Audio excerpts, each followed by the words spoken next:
Want to know how to check WhatsApp messages from another device? Check the description for a link to the ultimate privacy guide.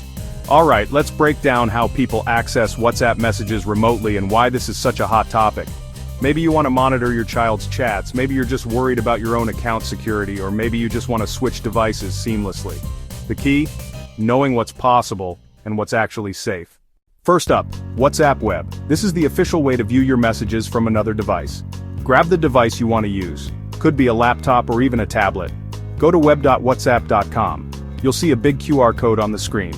Now open WhatsApp on your phone, tap the three dots in the top right, select Link Devices, and hit Link a Device. Scan that QR code and boom, your chats instantly show up on the other device.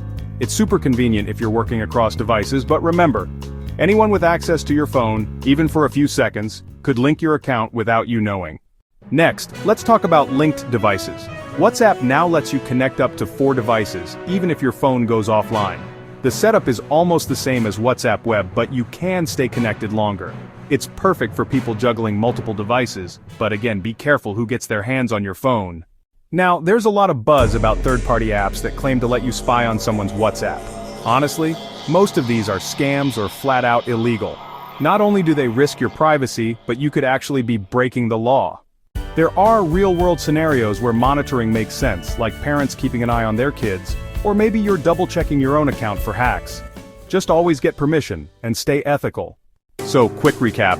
Use WhatsApp Web or linked devices for safe, official access, avoid shady apps, and always respect privacy. For the best privacy and monitoring tips, visit the link in the description to our top guide. Plus, like, share, and subscribe for more tech insights.